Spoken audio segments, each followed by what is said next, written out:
마가복음 6장 34절에서 44절 말씀을 한 번 더 보겠습니다. 6장 34절입니다. 예수께서 나오사 큰 무리를 보시고 그 목자 없는 양 같음으로 인하여 불쌍히 여기사 이에 여러 가지로 가르치시더라. 때가 저물어 가매 제자들이 예수께 나와 여짜오되 이곳은 빈들이요 날도 저물어 가니 무리를 보내어 두루 촌과 마을로 가서 무엇을 사 먹게 하옵소서. 대답하여 이르시되 너희가 먹을 것을 주라 하시니 여짜오되 우리가 가서 200데나리온의 떡을 사다 먹이리이까. 이르시되 너희에게 떡 몇 개나 있는지 가서 보라 하시니 알아보고 이르되 떡 5개와 물고기 2마리가 있더이다 하거늘 제자들에게 명하사 그 모든 사람으로 떼를 지어 푸른 잔디 위에 앉게 하시니 때로 100명씩 또는 50명씩 앉은지라. 예수께서 떡 5개와 물고기 2마리를 가지사 하늘을 우러러 축사하시고 떡을 떼어 제자들에게 주어 사람들에게 나누어 주게 하시고 또 물고기 2마리도 모든 사람에게 나누심에 다 배불리 먹고 남은 떡 조각과 물고기를 12바구니에 차게 거두었으며 떡을 먹은 남자는 5,000명이었더라. 아멘.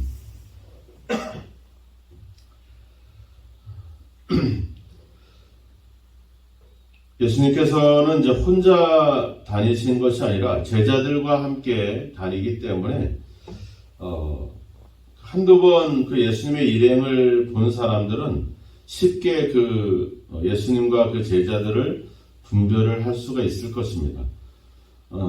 보통 우리도 그렇죠. 한두 사람만 다니는 것도 아니고 12명의 제자 또 그 외에도 많은 사람들이 예수님을 항상 줄곧 따라다녔으니까 쉽게 그 예수님의 일행을 알아보게 되죠. 그래서 이 호숫가 주변에 있는 사람들이 예수님과 그 제자들 일행을 보고서 또 그것을 알아차리고 그 예수님이 가는 곳마다 수많은 사람들이 예수님을 따르고 예수님을 만나기 위해서 그렇게 예수님을 쫓아다니는 그런 모습을 보게 됩니다. 오늘 이렇게 이 오병이의 기적의 어떤 그 지역도 어떻게 보면 그 기적을 일으키기 위한 목적보다는 이제 제자들과 예수님이 조금은 휴식을 취하기 위해서 그렇게 이제 이동했던 그런 지역이었습니다. 그래서 그런데 사람들이 예수님과 그 일행을 알아보고 먼저 배로 이동하던 예수님보다 먼저 그곳에 도착해 있었다라고 하는 것이죠. 제자들 입장에서는 좀 그렇죠. 우리가 제자들은 나름대로 예수님께 자기들이 또 특별한 그런 부름과 또 예수님과 함께 여러 가지 일들을 해왔기 때문에 자기들만의 시간, 자기들만의 어떤 특별한 그런 예수님의 어떤 애정과 이런 사랑에 대한 그런 갈급함들이 있었겠죠.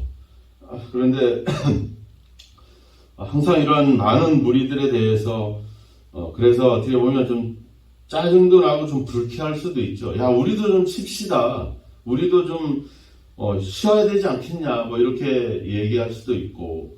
그런데 예수님의 입장은 또 다르죠. 예수님은 34절에 보니까 그 큰 무리를 보시고 목자 없는 양 같음으로 인하여 불쌍히 여기셨다. 이렇게 그 군중들에 대한 그런 연민의 마음, 그들의 또 그렇게 열정을 가지고 자기보다 먼저 걷고 뛰면서 그 예수님을 만나기 위해서 그곳으로 달려왔던 그들의 어떤 그들에 대한 어떤 감동 이런 것들을 여실히 보여주고 있었다라고 하는 겁니다. 자신의 피곤함을 불쾌하게 여기지 않고 피곤함을 다 잊고 그들을 불쌍히 여기는 마음.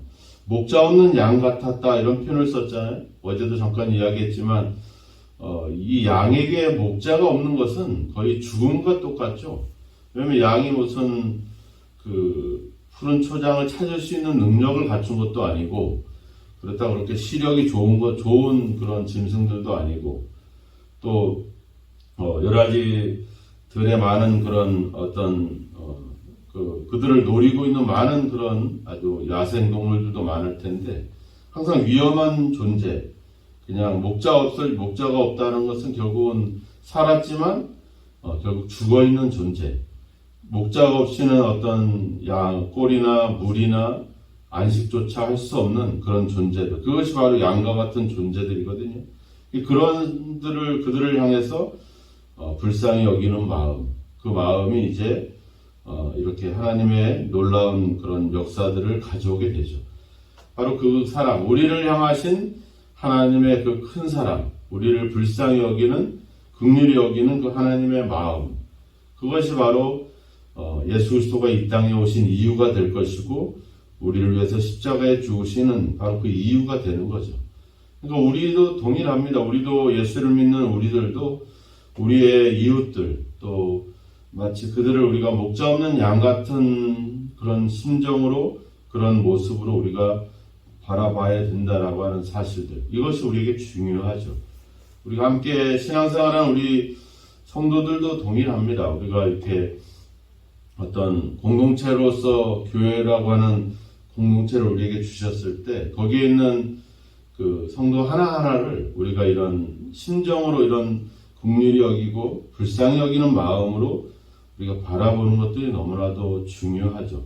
경쟁하고 다투고 그렇게 어떤 싸움의 대상으로 보는 것이 아니라 구원받아야 돼. 그리고 살아있지만 죽은 존재와 같은 이 목자 없는 양 같은 그런 존재로 우리가 바라본다면 우리가 너무나도 어떤 그들을 향해서 우리가 어떻게 행동할지는 반드시 나타날 수밖에 없죠. 불쌍히 여기는 마음이 그냥 그걸로 끝나지 않고 그들을 향한 뭔가를 시도하고 사랑할 수 있는 어떤 행동으로 나타날 수밖에 없게 되죠. 오늘 주님이 이 상황을 풀어갈 때 그곳은 빈들이고 날도 저물었다 이렇게 얘기했고, 제자들도 이미 얘기했잖아요. 200데나리온의 떡을 우리가 어디서 사다가 이 사람들을 먹일 수 있겠느냐.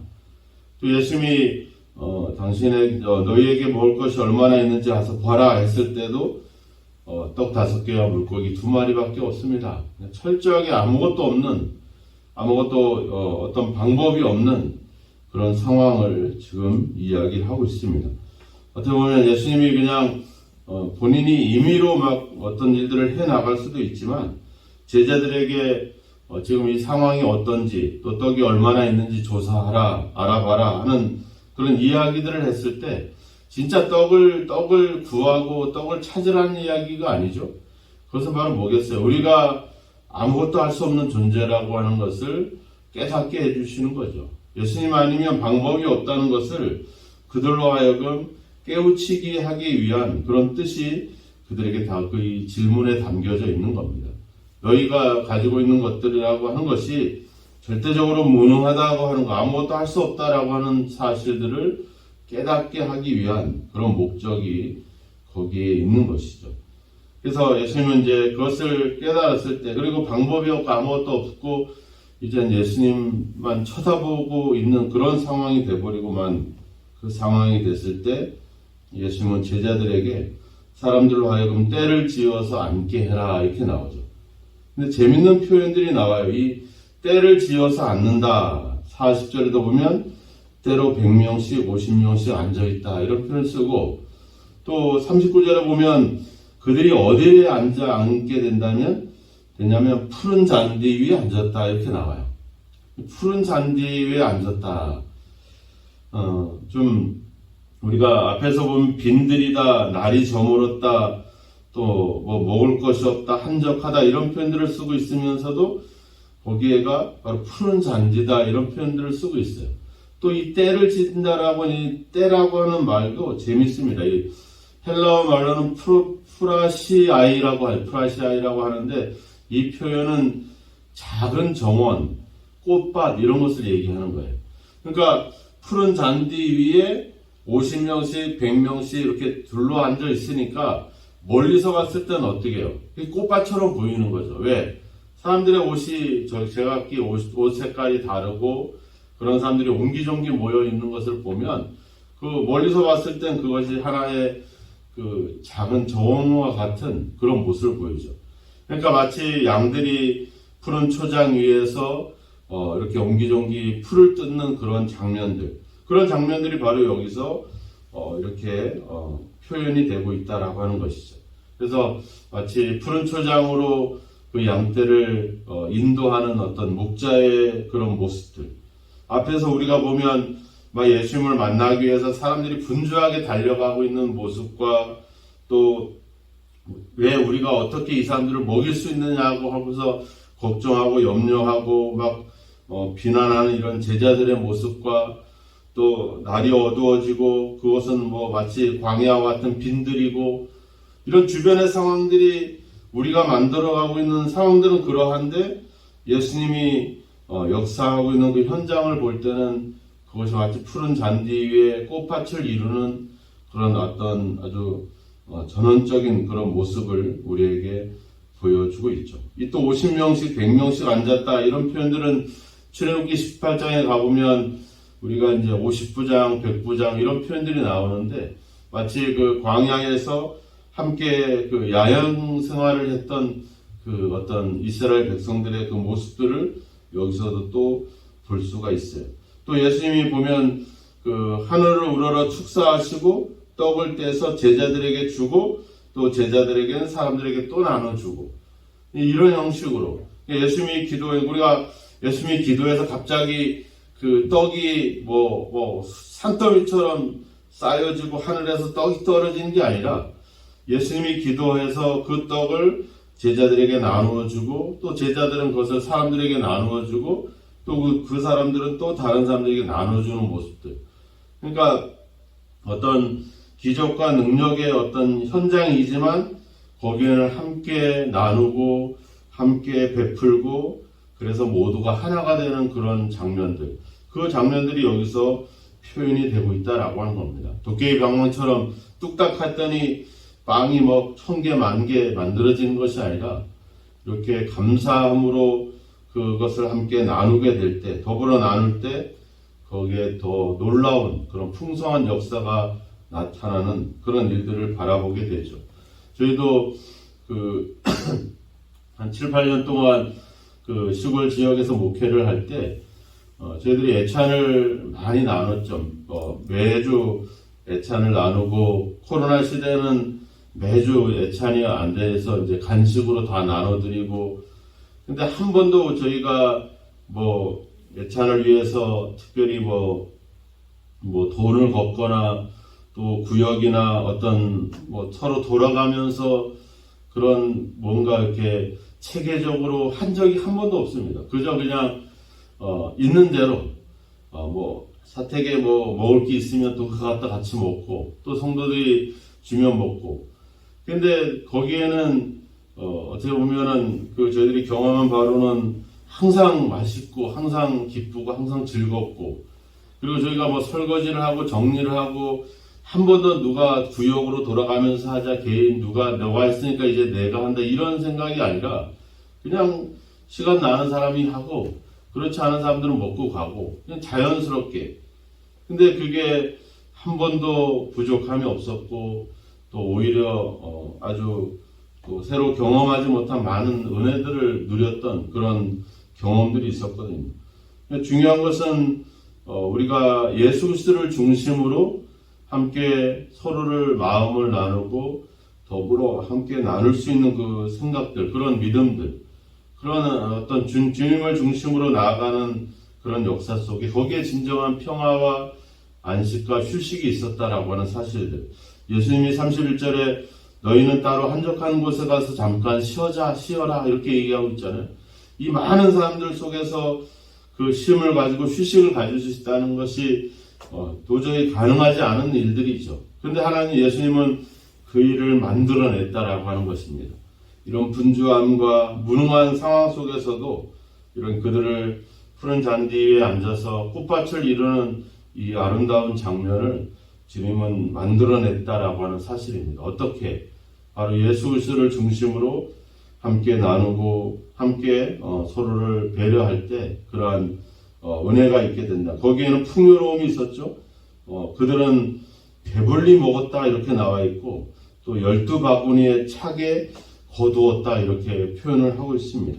거기에는 풍요가 있었고 여유가 있었고 평화가 있었다라고 하는 겁니다. 초반에 분주함과 긴박함과 그런 서로를 향한 그런 비난과 그런 눈총이 사라지고 진정한 어떤 평화와 휴식이 그곳에 이루어졌다는 것. 비록 사람들은 많았고 여러 가지 그들을 먹이기 위한 많은 문제점들을 가지고 있었지만 예수 그리스도께 맡기고 그분을 신뢰할 때 그곳에는 진정한 평화가 있었고 구원이 있었고 생명이 있었다는 사실을 다시 한번 바라봅니다. 그래서 주님은 요한복음 6장에서 얘기하잖아요. 나는 생명의 떡이다.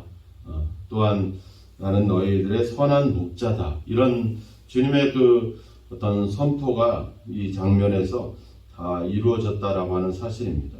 오늘 우리가 예수님을 중심으로 또 더불어 나누는 그 마음으로 또 긍휼히 불쌍히 여기는 마음으로 이런 아름다운 꽃밭을 이루는 그런 인생이 되었으면 좋겠습니다. 오늘 여러분들의 삶이 어떤 자신의 능력과 자신의 의지와 자신의 힘을 과시하는 것이 아니라 예수님께 받은 은혜를 나누고 베풀고 섬김으로 여러분들의 인생, 여러분들이 살아가는 그곳이 진짜 영적인 꽃밭을 이루는 그런 아름다운 삶이 있기를 주의 이름으로 축원합니다.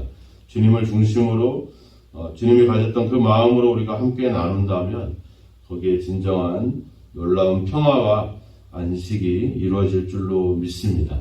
우리가 뭔가를 많이 가져서가 아니라 또 우리가 그런 능력을 갖추어서가 아닙니다. 그냥 주님만 믿고 신뢰하고 그분의 마음으로 우리가 서로를 긍휼히 여기고 사랑한다면 또 우리가 가진 것을 받은 은혜를 또 함께 나눈다면 거기에 오병이의 기적보다 더 큰 역사가 나타날 줄로 믿습니다. 여러분들 오늘도 그 주님을 중심으로 살아가시기를 축원합니다. 또한 함께 그 은혜를 그 사랑을 함께 나누시길 바랍니다. 거기에 놀라운 하나님의 은혜가 경험될 줄로 믿습니다. 주님을 바라보시고 주님을 중심으로 살아가는 또 우리 개인의 삶과 또 우리 교회가 되어지기를 주님의 이름으로 축원합니다. 기도하겠습니다. 하나님, 우리가 처해 있는 상황과 또 우리가 아무것도 할 수 없는 그런 무능함에 아버지 빠져있지 않게 하옵소서. 또 서로의 또 책임과 또 서로의 또 아버지 역할을 두고서 갈등하고 분열하고 또 비난하지 않게 하옵소서. 그저 예수 그리스도를 중심으로 또 그분을 신뢰함으로 그분에 대한 믿음으로 다시 한번 우리가 하나 되는 역사가 있기를 원합니다. 우리를 긍휼히 여기시고 목자 없는 양같이 불쌍히 여기셨던 그 마음을 우리도 우리 이웃들에게 우리 성도들에게 함께 그 마음으로 그들을 대하고 섬김을 아버지 삶을 살기를 원합니다. 우리가 가진 부족하고 연약한 것들 아버지 떡 5개와 물고기 2마리와 같은 그런 아무것도 아닌 것들을 나누고 섬기고 베풀 수 있는 그런 마음들을 갖게 하시고 그것을 주님을 통해서 아버지 주여 주님께 맡길 때 주님을 신뢰할 때 그 미약하고 아무것도 아닌 것들이 하나님의 놀라운 역사와 또 많은 사람들에게 평화와 안식과 또 구원을 가져다주는 놀라운 역사들을 저희들이 바라보면서 오늘도 우리의 연약한 믿음을 또 우리의 주여 가진 작은 것들을 사용하셔서 아버지의 뜻을 이루시고 또 더 많은 영혼들이 주여 이 평화를 이 구원을 아버지 누릴 수 있는 그런 역사가 있게 하여 주옵소서. 주님을 바라봅니다. 주님을 중심으로 살아가기를 원합니다. 주님의 마음을 품고 우리도 우리의 이웃들을 우리의 성도들을 대하기를 소망합니다. 하나님 아버지 우리의 인생이 우리가 살아가는 삶의 현장이 구원의 꽃밭을 이루기를 주여 소망합니다. 주님 아버지 이를 위해서 주님을 바라보게 하시고 주님을 신뢰하게 하시고 주님께 받은 은혜를 베풀고 나누고 더불어 아버지 주여 나눌 수 있는 삶을 살아갈 수 있도록 오늘도 우리를 성령으로 인도하시고 함께하여 주옵소서. 예수님의 이름으로 기도하옵나이다. 아멘.